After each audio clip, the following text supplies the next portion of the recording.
বিসমিল্লাহির রহমানির রহিম। সুপ্রিয় দর্শক, স্বাগত আইএফআইসি ব্যাংক টিভিদিত সংলাপ প্রতিদিন অনুষ্ঠানে। আমি কর্নেল মোহাম্মদ আব্দুল হক আপনাদের সাথে আছি। আমরা এই অনুষ্ঠানে সমসাময়িক রাজনৈতিক ও অন্যান্য গুরুত্বপূর্ণ বিষয় নিয়ে আলোচনা করে থাকি। আজকে আমরা আলোচনা করব আজকে 54তম বিজয় দিবসের চিন্তা ভাবনা নতুন প্রজন্মের। এই নিয়ে আলোচনার জন্য আমরা দুজন অতিথিকে আমন্ত্রণ জানিয়েছি এবং আমাদের সাথে আছেন আন্তর্জাতিক সম্পর্ক নিরাপত্তা বিশ্লেষক ব্রিগেডিয়ার জেনারেল ডক্টর আবদুল্লাহ আল ইউসুফ এবং বিশিষ্ট লেখক এবং সামরিক চিন্তাবিদ মেজর দেলোয়ার হোসেন খান।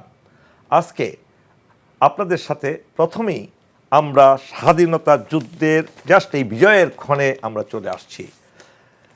বিজয়, 54তম বিজয় দিবস আজকে। ব্রিগেডিয়ার জেনারেল আবদুল্লাহ আল ইউসুফ, আপনি তৃতীয় প্রজন্মের অফিসার বাংলাদেশ সামরিক বাহিনীতে, আপনার কি অনুভূতি আজকে? বিসমিল্লাহির রহমানির রহিম।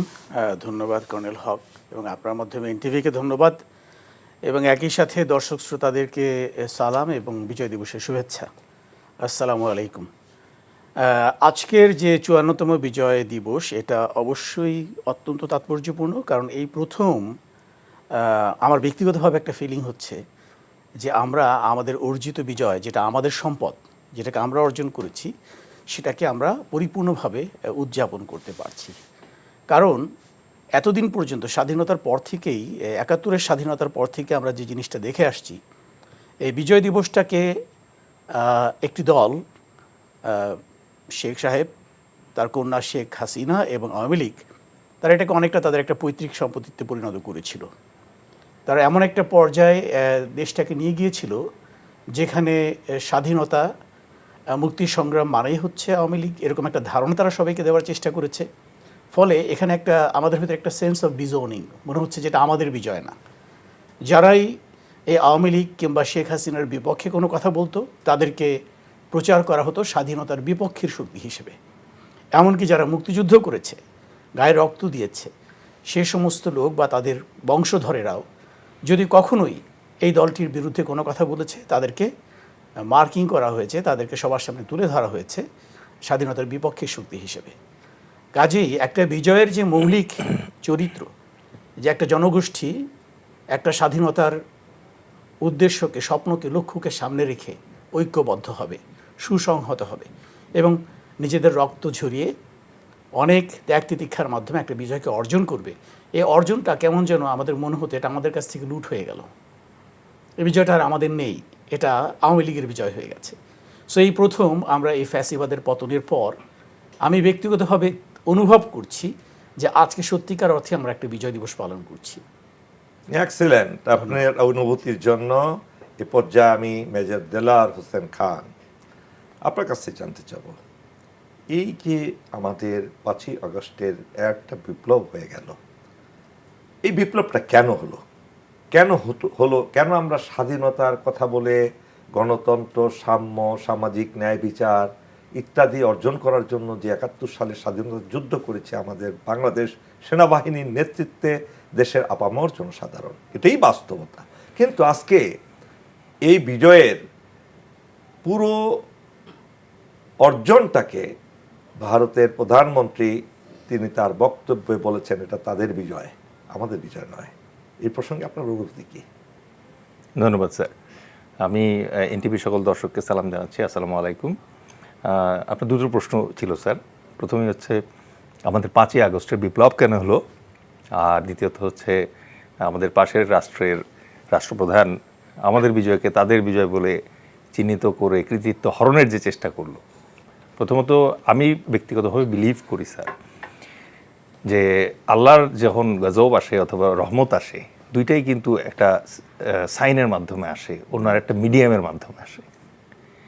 বাংলাদেশে এই গত 15 বছরের অপশাসনের কারণে প্রতিটি সেক্টরে যে রন্ধ্রে রন্ধ্রে দুর্নীতি এবং বৈষম্য প্রকট হয়ে উঠেছিল স্যার, আর তার সাথে যোগ হয়েছিল স্যার আয়নাঘর, গুম, খুন এবং অন্যান্য পেশিশক্তির প্রভাবে মানুষের কণ্ঠস্বর রোধ করে ফেলা হয়েছিল এমন একটা বিব্রতকর এবং অকথ্য পরিস্থিতি যেখানে মানুষ আসলে মুক্তির পথ খুঁজছিল।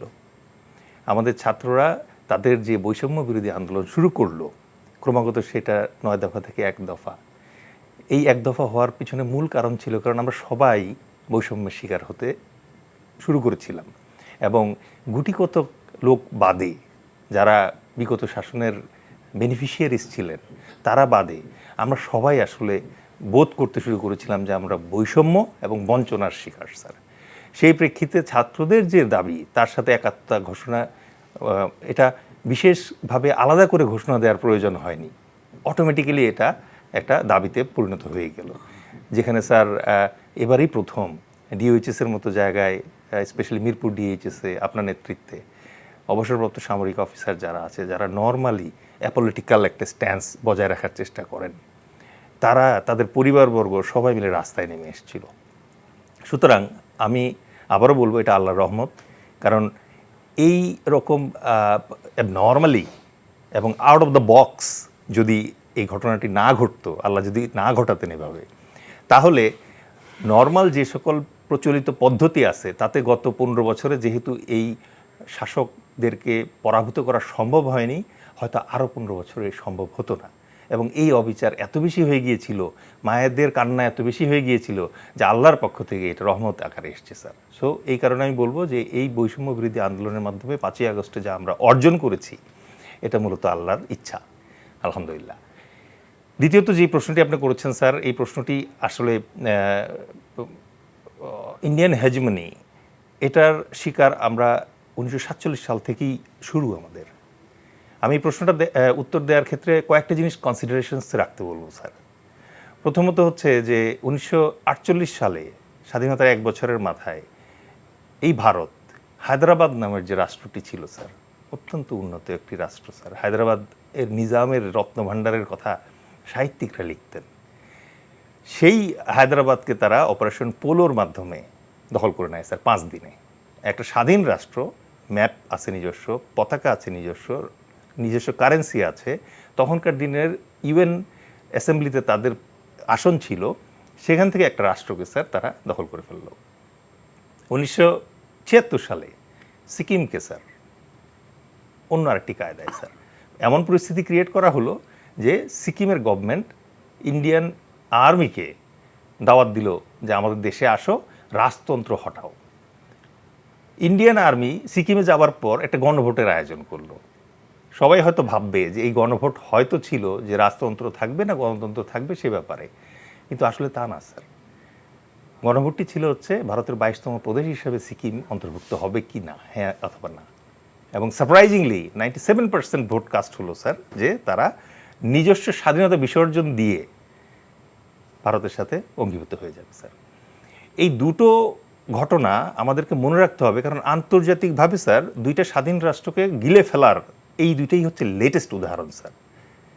এর বাদে আর এখন পর্যন্ত হয়নি। ইরাক কুয়েতকে চেষ্টা করেছিল, কিন্তু কুয়েত কিন্তু আবার স্বাধীন হয়ে গিয়েছে।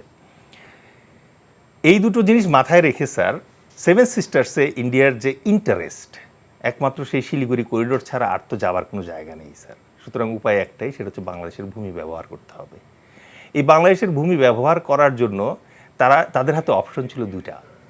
একটা হচ্ছে সাবমিসিভ ওয়েতে আমাদের সাথে সুসম্পর্ক বজায় রেখে তারা তাদের ট্রানজিট এবং করিডোর আমাদের কাছে চাইতে পারত, কিন্তু হায়দ্রাবাদ এবং সিকিমের অভিজ্ঞতা তাদেরকে উন্নাসিক করে ফেলেছে স্যার। তাদের ভিতরে যে আগ্রাসী একটা হেজেমনি, এইটা খুব প্রকট। তারা চাচ্ছে যেটা, সেটা হচ্ছে বাংলাদেশ নতজানু হবে, করদ রাষ্ট্রের মতো বিহেভ করবে, আমাদের সব স্থল পথ আমরা ওপেন করে দিব, নৌপথ ওপেন করে দিব, তারা আমাদের মাঝখান দিয়ে যাওয়া আসে। ধন্যবাদ দেলোয়ার। ব্রিগেডিয়ার ইউসুফ, আমরা শুনলাম মেজর দেলোয়ারের কাছ থেকে এই যে ইন্ডিয়ান হেজিমনি, এটা কি কখনো আমাদের যে স্বাধীনতা যুদ্ধের যে বিশাল গৌরবান্বিত স্বাধীনতা যুদ্ধ, এটার পরে কি ইন্ডিয়ার হেজিমনি থেকে আমরা কখনো এক মুহূর্তের জন্য এর বাইরে ছিলাম টিল নাও? ধন্যবাদ স্যার। প্রথম আমি একটু পেছনের একটা ব্যাপারে অ্যাড্রেস করতে চাই যে আপনি জনাব নরেন্দ্র মোদী রিসেন্টলি যে বক্তব্যটা দিয়েছেন, উনি তার দেশের সশস্ত্র বাহিনীকে অভিনন্দন জানিয়েছেন যে পাক ভারত যুদ্ধে তাদের অবদানের জন্য। আমাদের মুক্তিযুদ্ধটাকে তারা পাক ভারত যুদ্ধ হিসেবে চিত্রায়িত করেছে সবসময়, এখনও তাই করে আসছে। এখানে একটা বিশেষ ব্যাপার আমি দর্শকদের জানার জন্য বলতে চাই, সেটা হচ্ছে যে একটা বয়ান তৈরি করা হয়েছে যে এই মুক্তিযুদ্ধে আমাদের স্বাধীনতাটা ভারত আমাদেরকে এনে দিয়েছে বা তারা আমাদেরকে সহযোগিতা করেছে। এই বিষয়টাকে একটু ভালো করে ব্যাখ্যা করার প্রয়োজন আছে। সেটা হলো, আমরা যদি সেই সময়কার যুদ্ধকালীন পরিস্থিতিটাকে দেখি, হ্যাঁ, একই সময়ে বাংলাদেশের মুক্তিযুদ্ধও চলছিল, একই সাথে পাক ভারত যুদ্ধও চলছিল। পাক ভারত যুদ্ধে ইন্ডিয়া দুটো ফ্রন্টে যুদ্ধ করছিল, তাদের পশ্চিমের ফ্রন্ট এবং পূর্বের ফ্রন্ট। আজও যদি ইন্টারনেটে গুগলে গিয়ে কেউ সার্চ দেয় যে ওই সময়টাতে জনাব মিসেস ইন্দিরা গান্ধী এবং আপনার আইয়ুব খান, ওনারা তৎকালীন জাতিসংঘের যে মহাসচিব ছিলেন, তার কাছে যে সমস্ত চিঠিপত্রগুলো বিনিময় হয়েছে, এই চিঠিগুলো আমি পড়েছি। এই চিঠিগুলো পড়লেই বোঝা যাবে যে ইন্ডিয়া কিন্তু তার ওয়েস্টার্ন ফ্রন্ট নিয়ে অত্যন্ত উদ্বিগ্ন ছিল। তার প্রয়োজন ছিল ওয়েস্টার্ন ফ্রন্টে যে বিশাল একটা ভয় তৈরি হয়েছে ইন্ডিয়ার সার্বভৌমত্বের বিরুদ্ধে বা স্বার্থের বিরুদ্ধে, ওখান থেকে প্রেশারটাকে কিভাবে কমানো যায়।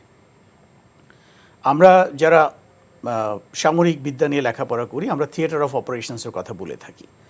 তো আমরা যদি ব্যাপারটাকে এভাবে দেখি যে ওদের একটা ওয়েস্টার্ন থিয়েটার ছিল, যদি এটা খুব স্মল স্কেল, এটাকে ঠিক থিয়েটার বলা যাবে কিনা এটা নিয়ে বিতর্ক হতেই পারে। ওদের একটা ওয়েস্টার্ন থিয়েটার ছিল যেখানে পাকিস্তান, মানে পশ্চিম পাকিস্তানের সেনাবাহিনী বা সশস্ত্র বাহিনীর বিরুদ্ধে তাদেরকে একটা যুদ্ধ চলছিল। তখন এই ইস্টার্ন ফ্রন্টটা ওপেন হয়ে যাওয়াতে যেটা হয়েছে, আমরা বলে থাকি যুদ্ধে বিভিন্ন থিয়েটারের ভিতরে একটা হচ্ছে কনসেন্ট্রেশন অফ ফোর্স থিয়েটার, যেখানে তার সবচেয়ে বেশি শক্তি নিয়োগ করা হবে, আর ওখানে শক্তি নিয়োগ করার জন্য তাকে অন্যান্য জায়গা থেকে তার সৈন্যবল মোবিলাইজ করতে হয়।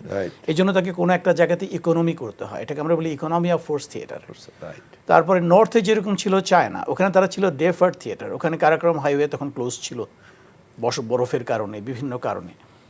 তো আমি বলবো, আমাদের মুক্তিযুদ্ধের মাধ্যমে আমরা শুধুমাত্র নিজেদের দেশকেই স্বাধীন করিনি, ইন্ডিয়াকেও তার ওয়েস্টার্ন ফ্রন্ট থেকে ফ্রন্টে প্রেশারটাকে রিলিজ করার জন্য এখানে যে আমরা পাকিস্তানি সৈন্যদেরকে যেখানে আমরা কন্টেইন করে রেখেছিলাম বা তাদের বিরুদ্ধে যুদ্ধ করেছিলাম, এর ফলে ইন্ডিয়া, যেটাকে আমরা সামরিক বিদ্যায় বলি ইন্টেরিয়র লাইন অফ অপারেশনস, তারা ভেতর থেকে দুইটা ফ্রন্টে যুদ্ধ করতে পারছে, কিন্তু এদিকে পাকিস্তানকে কিন্তু দুটো ফ্রন্ট সামলাতে হচ্ছে এক্সটেরিয়র লাইনে। সো অটোমেটিক্যালি কিন্তু তখন পাকিস্তান ফোর্স উইক হয়ে গেল, অ্যান্ড এর কারণে কিন্তু ইন্ডিয়ার পক্ষে তাদের দৃষ্টিতে পাক ভারত যুদ্ধে জয়লাভ করাটা অনেক সহজ হয়ে গেল। কাজে আমি এটা বলতে চাই, যেটা সবাই বলে থাকে যে বয়ানটা চালু আছে যে ইন্ডিয়া আমাদের মুক্তিযুদ্ধের স্বাধীনতা এনে দিয়েছে, আমি বলতে চাই বাংলাদেশ, আমাদের মুক্তিযোদ্ধারা ইন্ডিয়াকে তাদের ওয়েস্টার্ন ফ্রন্টে স্বাধীনতা এনে দিয়েছে। Very good. এই জিনিসটা এইভাবে করে কখনো প্রকাশ করা হয় না। যেটা হয়েছে, একটা জাতি যখন স্বাধীন হয়, স্বাধীন হওয়ার পরে একটা নতুন জাতির জন্ম হয়। জি, এই যে কোনো নবজাতকের মতো কিন্তু এই সদ্য ভূমিষ্ঠ হওয়া রাষ্ট্রটারও কিন্তু একটা পরিচয় দরকার হয়। এই পরিচয়টার জন্য কতগুলো মহাবয়ান বা গ্র্যান্ড ন্যারেটিভ তৈরি করা হয়। এই ন্যারেটিভগুলো হচ্ছে ওই জাতির শৌর্য বীর্যের ইতিহাস, সাহসিকতার ইতিহাস, আত্মত্যাগের ইতিহাস, যেটার উপর ভিত্তি করে পরবর্তী প্রজন্ম গর্বিত হতে পারে, তারা ঐক্যবদ্ধভাবে যে কোনো বাইরের শত্রু মোকাবেলা করতে পারে। এই চেতনাটা তৈরি করার জন্য, এই স্পিরিটটা তৈরি করার জন্য যে ধরনের বয়ান তৈরি হওয়া উচিত ছিল, সেটা হয়নি। এক্ষেত্রে আমি প্রসঙ্গটা টেনে আনবো আমাদের 14ই ডিসেম্বরে যে বুদ্ধিজীবীদেরকে হত্যা করা হলো, এই বুদ্ধিজীবীরা পারতেন আমাদের স্বাধীন সার্বভৌম দেশের জন্য একটা উপযুক্ত বয়ান তৈরি। আজকে এই পর্যায়ে আমরা জানতে চাব, প্রথমেই ব্রিগেডিয়ার ইউসুফ, আপনি যেখানে এসছিলেন, যে এই ইন্ডিয়ার যে হেজিমনি নিয়ে আমরা কথা বলছিলাম এবং যুদ্ধে তাদের যে বিজয়টা, এই বিজয়টা নিয়ে কথা বলছিলাম, সেখান থেকে আবার আপনি সংক্ষেপে যদি কিছু বলেন যে অসমাপ্ত কথাটা। ধন্যবাদ। আমি যে জিনিসটা বলছিলাম যে এই যে একটা জাতি গঠনের ন্যাশন বিল্ডিং ন্যারেটিভ যেটাকে বলা হয়, জাতি গঠনের জন্য একটা বয়ান তৈরি হয়। এই বয়ানটা কিন্তু তৈরি করেন বুদ্ধিজীবীরা। যে 14ই ডিসেম্বর যেটা করা হলো, এই জাতির জন্য যারা সুন্দর একটি স্ক্রিপ্ট লিখতে পারতো, একটা বয়ান লিখতে পারতো, যেটা আমাদেরকে প্রেরণা যোগাবে সামনে এগিয়ে যাওয়ার, সেই বুদ্ধিজীবীদেরকে নির্মমভাবে হত্যা করা হলো। কে বা কারা হত্যা করেছে এটা নিয়ে এই বিষয়টা এখনও অমীমাংসিত। কেন অমীমাংসিত? আপনাকে একটা প্রশ্ন তাহলে আমি বলি। 14ই ডিসেম্বর, সেই সময়ে পাকিস্তান সেনাবাহিনীর কোনো একটা লক্ষ্য ক্যান্টনমেন্টের বাইরে ছিল না। সবাই ক্যান্টনমেন্টের মধ্যে তারা আবদ্ধ। এবং রাজাকার আলবদর যাদেরকে আমরা বলি তাদের তো চিহ্নই ছিল না, তারা দেশ ছেড়ে বেগেছে। এবং এই বুদ্ধিজীবীরাও দীর্ঘ 9 মাস তাদের ঢাকা বিশ্ববিদ্যালয়ের মতো একটা জায়গায় সিকিউরড অবস্থায় ছিলেন। তাদেরকে যদি মারতে হতো তা আগেই মারতে পারতো পাকিস্তানিরা, আগেই আলবদর রাজাকাররা মারতে পারতো। তাহলে আপনার সন্দেহের তীরটা কোন দিকে? খুবই সঙ্গত একটা প্রশ্ন করেছেন, যেটা এই বুদ্ধিজীবী যারা ছিলেন পুরো 9টা মাসই তারা কিন্তু ঢাকা ইউনিভার্সিটিতেই ওনারা রুটিন জব করে যাচ্ছিলেন। তাদেরকে কখনোই কোনো ধরনের হুমকির মুখোমুখি হতে হয়নি। তখনও কিন্তু রাজাকার আলবদররা পুরোপুরি শক্তিশালী ছিল, তারা যে কোনো সময় এদেরকে শেষ করে ফেলতে পারতো, এটা হয়নি। আমরা যদি 14ই ডিসেম্বরের কথা ভাবি, তখন কিন্তু এরই মধ্যে পাকিস্তানি সেনাবাহিনী কিন্তু তারা তাদের অলরেডি খসড়া তৈরি করছে, রাইট, আত্মসমর্পণের খসড়া তারা তৈরি করছে। যেটা জানা যায় এখান থেকে 14 ডিসেম্বরের আগেই একটা প্রস্তাব গিয়েছিল, কিন্তু আইয়ুব খান সেটাকে ইয়াহিয়া খান সেটাকে মেনে নেননি। এই কারণে এটা একটু বিলম্ব হয়েছে। তখন তারা আত্মসমর্পণের পথে অলরেডি এগোচ্ছে। এই সময় তাদের কি এমন কারণ, তারা তো তখন ত্রাহি অবস্থা, তারা কিভাবে নিজেদেরকে রক্ষা করবে, আত্মসমর্পণ দলিলটা কিভাবে স্বাক্ষর করলে তাদের অনুকূলে যাবে, এটা নিয়ে তারা তখন ব্যস্ত। তখন সব ছেড়ে ছুড়ে তাদের কোনখানে গিয়ে বুদ্ধিজীবীরা বসে আছে, তাদেরকে ঘরে ঘরে গিয়ে হান্ট ডাউন করাটার কোনো যৌক্তিক কারণ আমি খুঁজে পাই না। দ্বিতীয়ত, মুক্তিযোদ্ধাদের কথাও যদি ধরি, মুক্তিযোদ্ধারাও তখন কিন্তু সম্মুখ রণাঙ্গনে, ঢাকাতে কিন্তু ওনারা তেমন একটা ছিলেন না। যার প্রমাণ আমরা পাই, আত্মসমর্পণের যে দলিলটা স্বাক্ষর করা হয় ওখানে কিন্তু আমাদের কোনো সিনিয়র কমান্ডার ছিলেন না, কারণ ওনারা সবাই তখন ফিল্ডে। তাহলে এদেরকে মারার জন্য আমাদেরকে প্রথমেই দেখতে হবে যে যে শহীদ হলেন, যাদেরকে হত্যা করা হলো, হত্যা করার মতো একটা পজিশনে তখন কারা ছিল, ঢাকা শহর তখন কারা নিয়ন্ত্রণ করছিল।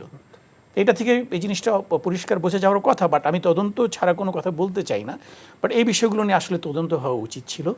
এই বিষয়গুলো যাতে এরকম কোনো রকমের ধোঁয়াশে না থাকে। আরও বিভিন্ন ব্যাপার আছে যে ব্যাপারগুলো মীমাংসা হয়নি, এগুলোকে খুব সুপরিকল্পিতভাবে এড়িয়ে যাওয়া হয়েছে একটা সুনির্দিষ্ট একটা বয়ান তৈরি করার জন্য, যে বয়ানটা আমাদের প্রতিবেশীকে ফেভার করে। তখন থেকে আমাদের চিন্তা চেতনার ভিতরে এক ধরনের পরনির্ভরশীলতার বীজ ঢুকিয়ে দেওয়া হলো, যে আমাদেরকে বোঝানো হলো যে আমরা আসলে নিজেরা কিছু করতে পারি না, আমাদেরকে বাইরে থেকে কেউ এসে কিছু একটা করে দিয়ে যেতে হয়। আমাদের বোঝানো হলো যে শেখ সাহেব এবং তার স্পন্সর বা পৃষ্ঠপোষক আমাদের প্রতিবেশী রাষ্ট্র, তারাই আমাদের স্বাধীনতা এনে দিয়েছে, যেটা পুরোপুরি মিথ্যা। কারণ আমরা 9 বছর ধরে সংগ্রাম করেছি। 9 বছর সংগ্রাম করার পরে পাকিস্তান সেনাবাহিনীর যখন দেয়ালে পিঠ ঠেকে গেছে, তাদের আর কোনো অবস্থাতেই ঘুরে দাঁড়ানোর মতো কোনো পরিস্থিতি নেই, তাদের রসদ নেই, তাদের জনবল নেই, গোলা বারুদ নেই, কিছুই নেই। তাদের প্রতিরোধ করার বিন্দু মাত্র ক্ষমতা তখন ছিল না। তখন ওই 9 দিনের জন্য ইন্ডিয়ান বাহিনী না আসলেও কিন্তু আমরা নিজেরাই কিন্তু দেশটাকে স্বাধীন করতে পারতাম। এটাকে করাই হয়েছে আমাদের বয়ানটাকে পলিউট করার জন্য, এটা ভেজাল মেশানোর জন্য, বিশ্বের কাছে একটা রং মেসেজ দেওয়ার জন্য। এক্সিলেন্ট দেয়ালেশ খান। স্বাধীনতার যুদ্ধে আমরা খুব সংক্ষেপে ভাবে 9 মাস যে বিজয় গাথা, জেনারেল আতাউল গনি উসমানী, যিনি ছিলেন কমান্ডার ইন চিফ অর্থাৎ সর্বাধিনায়ক, তার নেতৃত্বে, এবং সেই সময় যদি তার নেতৃত্ব না থাকতো, 4 এপ্রিল যদি তেলিয়াপাড়ায় সেই মিটিংটা না হতো সামরিক বাহিনীর, এবং 10 এপ্রিল, তাহলে কি আপনি মনে করেন, সংক্ষেপে বলবেন, এই স্বাধীনতা যুদ্ধ কিংবা মুক্তিযুদ্ধটা এইভাবে সুসংগঠিতভাবে আমরা পাকিস্তানি হানাদার বাহিনীকে পরাস্ত করতে পারতাম? সংক্ষেপে। ধন্যবাদ স্যার। অত্যন্ত প্রাসঙ্গিকভাবেই স্যার আমি এই জায়গায় আপনার কোশ্চেনের সাথে রিলেট করে বলবো, সম্ভবত ইতিহাসে Bangladesh army is one of the army's যারা আগে আর্মি সংগঠিত হয়েছে, যুদ্ধ করেছে, নিজেদের প্রথম যুদ্ধে জয়লাভ করেছে, দেশ স্বাধীন করেছে স্যার। সুতরাং আপনি যেটা বলেছেন স্যার, এটা এই কৃতিত্ব আসলে অন্য কারো নেওয়ার কোনো সুযোগ নেই। গত সরকারের আমলে স্যার একটা টিভি চ্যানেলে আমাদের মুক্তিযুদ্ধের জীবন্ত এনসাইক্লোপিডিয়া আমরা যাকে ডাকতাম, মেজর কামরুল স্যার, তাকে এরকম একটা টক শোতে এনে উনি শুধু বলার চেষ্টা করেছিলেন যে সম্মুখ রণাঙ্গনের সশস্ত্র মুক্তিযোদ্ধা যারা, তাদের অবদানটা স্বীকৃতি দেওয়া উচিত আলাদাভাবে। বালতি টানা একজন অথবা অন্য কোনো কাজ করেছে, তার সাথে তার একটু ডিফার করার চেষ্টা করেছিলেন, এবং একজন সঞ্চালক, ওই ভদ্রমহিলা তাকে এমনভাবে হেনস্থা করেছিলেন যে আমাদের অনেকের চোখে পানি চলে এসেছিল, যে তারা জানে না যে আসলে সশস্ত্র বাহিনীর কী অবদান এই দেশের স্বাধীনতায় স্যার। একই সাথে আরেকটা জিনিস একটু এই জায়গায় নোক্তা দিয়ে রাখি স্যার, সেটা হচ্ছে 2010 সালে একটা গণভোটের মাধ্যমে স্যার সুদান থেকে সাউথ সুদান নামে একটা রাষ্ট্র রাইট। জন্মগ্রহণ করে স্যার। ওই নির্বাচনের সার্বিক দায়িত্বে ছিল বাংলাদেশ সেনাবাহিনী। ইস্ট তিমুর নামে একটা রাষ্ট্র গঠিত হয়েছে স্যার, যেই রাষ্ট্রের সংগঠনের সময় স্যার বাংলাদেশ সেনাবাহিনীর অনেক সদস্য ইস্ট তিমুরে ইউএন মিশনে নিয়োজিত ছিল। Jamil Jakul Haider was the main man. Right sir. এছাড়াও স্যার মুক্তিযুদ্ধের পরপর স্যার গোলান হাইটে আরব ইসরায়েল যুদ্ধের সময় ইয়ম কিপ্পুর এর পরে যেটা হলো স্যার, তখন বাংলাদেশ সেনাবাহিনীর একটা মেডিকেল টিম গিয়েছিল স্যার, ওখানে গিয়ে কাজ করেছে। আমরা কি ক্লেম করি স্যার যে সাউথ সুদানের স্বাধীনতা আমরা এনে দিয়েছি? আমরা কি ক্লেম করি যে ইস্ট তিমুরের স্বাধীনতা আমরা এনে দিয়েছি? তো একটা জয়েন্ট ফোর্স তার নিজের গা বাঁচানোর জন্য, ওয়েস্টার্ন সেক্টর বাঁচানোর জন্য, এবং একটা প্রতিবেশী রাষ্ট্র তাকে দুর্বল করার জন্য যখন মন প্রাণ দিয়ে আমাদেরকে হেল্প করার জন্য আসলেন, আর এত তাড়াহুড়া তাদের যে আমাদের দেশের সর্বাধিনায়ক যে গত 9 মাস ধরে যুদ্ধ পরিচালনা করলেন, উনি আসবেন সেই অপেক্ষা করার সুযোগ নাই। যে স্বাধীনতার ঘোষণা দিলেন মেজর জিয়া, তখন তিনি জেট ফোর্স কমান্ডার, উনি আসবেন সেই সময় দেওয়ার সুযোগ নাই। তারা নিজেরা আত্মসমর্পণের দলিলে সাইন করে দিয়ে চলে যাওয়ার চেষ্টা করলেন। তো ঠিক আছে, 16 ডিসেম্বরে তাহলে আত্মসমর্পণ হয়েছে, এই কৃতিত্ব একজন আরেকজনের কাছে নিতেই পারে, বাট আমাদের দেশ তো আমরা স্বাধীন করেছি। আমাদের কমান্ডাররা যখন এসছে তখন আমরা আমাদের সামরিক বাহিনীর 22 তারিখে এসেছে স্যার, আমাদের গভর্নমেন্ট এসে টেক ওভার করেছে। Very good, well done. What about the plundering of the wealth and resources after the independence war of Bangladesh by Indians? এটা তো আজ সর্বজন স্বীকৃত, এটা সবাই জানে যে ইন্ডিয়ান ফোর্স যে কয়দিন ছিল বাংলাদেশে আমাদের স্বাধীনতার পরে, প্রথম স্বাধীনতার পরে, তারা আমাদের বিভিন্ন এলাকায় প্রচুর লুটপাট করেছে। তো এটা এতটাই প্রকট হয়ে গিয়েছিল যে স্বয়ং তৎকালীন আমাদের যিনি ছিলেন আপনার মেজর জলিল, হ্যাঁ, না এছাড়াও আপনার ওই শেখ সাহেব নিজেও কিন্তু একসময় খুব উদ্বিগ্ন বোধ করছিলেন যে এদেরকে কিভাবে দেশ থেকে বের করা যায়, তা না হলে যা আছে সবই তো এখান থেকে নিয়ে যাবে। না, তারা তো তাদের অ্যাডমিনিস্ট্রেশনও শুরু করে দিয়েছিল। সেক্রেটারিয়েটে তাদের সেক্রেটারিরা বসেছিল, সব ক্যান্টনমেন্টগুলো তাদের নিয়ন্ত্রণে ছিল। আমাদের সেনাবাহিনীর সদর দপ্তর করা হয়েছিল 10 মিন্টু রোড, যেটা এখন ওই মেট্রোপলিটন পুলিশ হেডকোয়ার্টার, সেখানে আমাদের হেডকোয়ার্টার করা হয়েছিল। Our army could not enter in the cantonment. Wasn't their intention to retain this land forever? আমি এই ব্যাপারটাতে একটু অন্যভাবে দেখতে চাই। একটা ল্যান্ডকে রিটেইন করে রাখা একটা বেশ কম্বারসাম একটা জব, খুব কমপ্লিকেটেড একটা ব্যাপার। তো আপনার পুরো ল্যান্ডটাকে তো আপনার নিয়ন্ত্রণে রাখার প্রয়োজন নেই, আপনার শুধুমাত্র ল্যান্ডটাকে যারা নিয়ন্ত্রণ করছে তাদেরকে নিয়ন্ত্রণে রাখা প্রয়োজন। মানে কি অ্যাপয়েন্টমেন্টে যারা থাকে একটা রাষ্ট্রের, একদম সে রাজনীতিবিদ থেকে শুরু করে আমাদের যারা আমলারা আছে, যেটা আপনি বলছেন বিভিন্ন বোর্ড বা বিভিন্ন জায়গাতে তারা তাদের নিজস্ব পরামর্শক বলি বা যেটাই বলি বসানোর চেষ্টা করেছেন। উদ্দেশ্যটা খুব সিম্পল, যে এদের মাধ্যমে বাংলাদেশিদেরকে নিয়ন্ত্রণ করা। সেটা তারা চেষ্টা করেছে, তারা পারেনি। আমাদের দেশটা একটা স্বাধীনতাকামী দেশ, আমরা চিরকালই কিন্তু এই যে বাঙালি জাতি কিন্তু যুগ যুগ থেকে আমাদের ভেতরে কিন্তু একটা স্বাধীন একটা স্বাধীনতার স্পৃহা কাজ, বহু বছর। এটা যারাই বুঝতে ভুল করেছে এর জন্য হয়তো অনেক রক্তপাত হয়েছে, কিন্তু দিন শেষে কিন্তু আমরা বারবার স্বাধীন হয়েছি, একবার না। যেমন আমরা 5ই আগস্ট আবার নতুন করে স্বাধীন হলাম। বাট আমরা তো বারবার হোঁচটও খেয়েছি, কেননা আমার মনে হয় বাংলাদেশের স্বাধীনতা সার্বভৌমত্ব নিয়ে যত আলোচনা হয়, পৃথিবীতে কি এমন একটা কোনো দেশ আছে যারা সারা বছর স্বাধীনতা এবং সার্বভৌমত্ব নিয়ে আলোচনা করে? আপনার কি জানা আছে এরকম? না, এটার কারণটা আছে একটা। আমি এটা বলে থাকি যে আমাদের একটা অসম্পূর্ণ যুদ্ধ ছিল, একটা যুদ্ধ। এটা আপনি একজন সামরিক অফিসার হিসেবে খুব ভালো করেই জানেন যে আমরা যে কোনো যুদ্ধের পরে একটা কনসলিডেশন ফেজ থাকে, যে আমরা বিজয়টাকে আমরা একটু গুছিয়ে নেই। কিন্তু প্রতিবারই দেখা যাচ্ছে আমরা যখন বিজয়টাকে পেলাম তার পরপরই আমরা এটাকে গুছিয়ে নেওয়ার আগেই এর ভেতরে কিছু ইমপিউরিটিস ঢুকে যায় এবং এই বিজয়টা লুণ্ঠিত হয়ে যায়। বিজয়টা লুণ্ঠিত হয়ে যায়, এই জন্যই আমাদেরকে বারবার স্বাধীনতা যুদ্ধ করতে হচ্ছে। আমরা যদি প্রথম স্বাধীনতা যুদ্ধটাকে পূর্ণতা দিতে পারতাম, যদি কনসলিডেশন ফেজ যেটাকে বলে, আমরা বিজয়টাকে যদি গুছিয়ে নিতে পারতাম, আমাদের স্বপ্নের বাংলাদেশ গড়ার পথে যদি আমরা এগিয়ে যেতে পারতাম, তাহলে কিন্তু আমাদেরকে বারবার এই স্বাধীনতার জন্য রক্ত দিতে হতো না, যুদ্ধ করতে হতো না। শিওর। হ্যাঁ, শেষ প্রশ্ন আপনার কাছে। বিডিআর হত্যাযজ্ঞ, বিডিআর কার্নেস, এই কথাটার শব্দটা উচ্চারিত হলেই সামরিক বাহিনীর অফিসারদের হৃদয়ে রক্তক্ষরণ হয়। সেই দাগ এখনো মুছে যায়নি। একই সাথে 5ই আগস্টের আগ পর্যন্ত 5ই আগস্ট সহ সেই রক্তক্ষরণ এখনো চলছে। এই প্রসঙ্গে সংক্ষেপে যদি আপনি এটার ভবিষ্যৎ কি? আপনি যেহেতু সংক্ষেপে বলতে বলেছেন, একটা জিনিস আমার কাছে খুবই অবাক লাগে যে অন্তর্বর্তী সরকার যারা এখন দেশটাকে চালাচ্ছেন তারা তো অত্যন্ত বিচক্ষণ ব্যক্তি। বিশেষ করে প্রধান যিনি আছেন প্রফেসর ইউনূস তো বিশ্বমানের একজন বিচক্ষণ ব্যক্তি। তো আমি আশা করব ওনারা জনগণের পালসটা, জনগণের মানসিকতাটাকে একটু বোঝার চেষ্টা করবেন। যে বিষয়টা নিয়ে সম্প্রতি খুব বিতর্ক চালু হয়েছে আবার, যে একবার বলা হলো বিডিআর হত্যাকাণ্ডের জন্য একটা কমিশন গঠন করা হবে, স্বাধীন নিরপেক্ষ কমিশন। তারা সঠিক তথ্যটাকে বের করে আনার চেষ্টা করবে, কারণ আমাদের দেশে অনেকেই, আমরা তো বটেই, পুরো দেশবাসী বিশ্বাস করে যে বিডিআর হত্যাকাণ্ডকে নিয়ে যে তথাকথিত তদন্ত হয়েছে সেগুলো তা আসলে সত্য উদ্ঘাটিত হয়নি।